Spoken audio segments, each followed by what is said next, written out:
Let's first learn about reaction rate. We know certain reactions such as ionic reactions occur very fast. For example, the precipitation of silver chloride occurs instantaneously by mixing aqueous solution of silver nitrate and sodium chloride. This at once silver nitrate is mixed with sodium chloride, the silver chloride gets precipitated. That's a very fast reaction.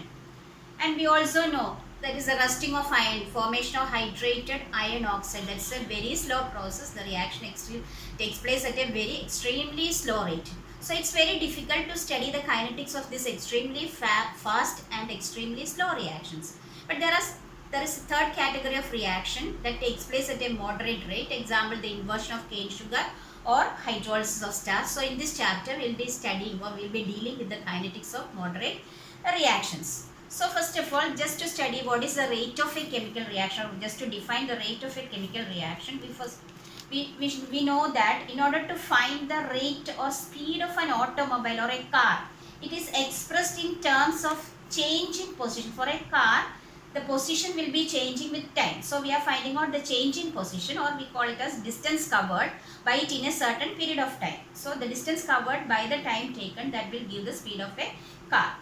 Similarly, here in the case of a reaction, the speed of a reaction, there is no change in the position, but instead the concentration, that is the reactant, will be getting converted into product as the time goes on.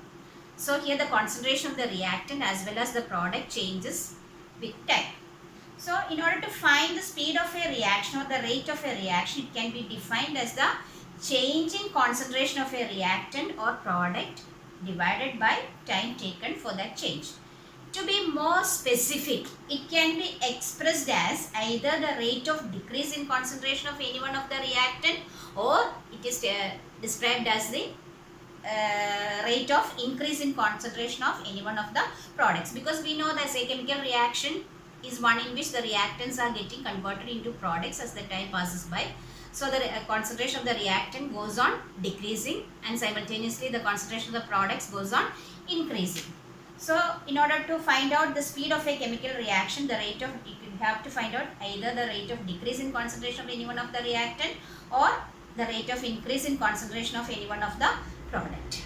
So in order to define this rate of a chemical reaction mathematically, just consider a hypothetical reaction R giving P, where R stands for the reactants and P for the products. So 1 mole of a reactant R produces 1 mole of the product P, and if R1 and P1 be the concentration respectively of the reactants and products at time T1, and let R2 and P2 be the concentrations of the reactants and products at time T2. As time changes from T1 to T2, the concentration of reactant changes from R1 to R2, and that of products changes from P1 to P2. So the time period for this change, or the time taken for this change, that is R1 to R2 and P1 to P2, is given by delta T, that is change. Delta stands for change in time, which is equal to T2 minus T1. We know that as time passes, the concentration of the reactant goes on decreasing, whereas the concentration of the product goes on increasing. Therefore, definitely R2 will be lower than R1. That is at time T2, the concentration of the reactants will be lower than the concentration of the reactants at time T1. Therefore, the change in concentration within this time period T2 minus T1 of the reactants will be given by delta R is equal to R2, that is final concentration minus initial concentration, that is R2 minus R1. And this same time period, the product concentration also changes from P1 to P2, and the change in concentration of the products in this time period, delta T, is given by delta P is equal to P2 minus P1.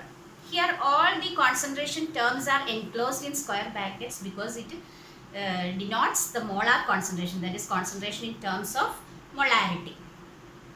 So for expressing the rate of a reaction, we can express either it in terms of the concentration of the reactants or in terms of the concentration of the products. So if we are expressing it in terms of rate of disappearance of reactants, it is mathematically expressed that it is equal to decrease in concentration of reactant divided by time taken. So we know decrease in concentration within this time interval delta T for the reactant is delta R. So it is given by delta R divided by delta T, that is decrease in concentration of the reactant divided by time taken, delta R by delta T.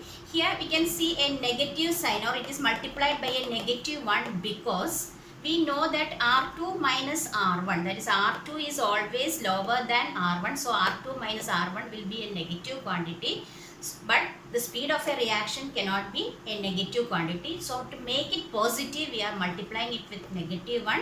So the expression becomes minus delta R by delta T, that is if you are expressing the rate of disappearance of R, or if you are expressing the rate of a reaction in terms of the concentration of the reactants, it is given by minus delta R by delta T, where delta R is the change in concentration, whereas delta T is the time period taken for that change. Similarly, if you are expressing the rate, we can also express the rate in terms of products. So rate of appearance of products, because as the reaction goes on, the products is getting, reactants is getting disappeared and products is getting appeared. So the rate of appearance of product P is equal to increase in concentration of P divided by time taken, because the concentration of the product goes on increasing. Therefore, it is given by increase in concentration of P divided by time taken. And here the increase in concentration of P is equal to P2 minus P1. P2 is always greater than P1. Therefore, P2 minus P1 is definitely a positive quantity. So, no need to multiply it with a negative 1 to make it positive, because it's already a positive quantity. So the rate, if expressed in terms of product, it is given by, mathematically it is given by plus delta P divided by delta T. So we can express the rate of a chemical reaction either in terms of the reactants or consumed, or in terms of the products formed. If it is in terms of the reactants consumed, it is given by rate is equal to minus delta R by delta T, or if it is expressed in terms of the product, is given by plus delta P by delta T. These two rate expressions given, it is the rate of a reaction for a particular time period, not at a particular instant of time, but it is the rate or the speed of a reaction for a particular time period. So that rate, that particular rate expression or rate is known as average rate. Is the average speed of a reaction taking place at a particular interval of time. So R average is given by, so this rate can be specifically mentioned as average rate, abbreviated as R average. It is equal to minus delta R by delta T or plus delta P by delta T.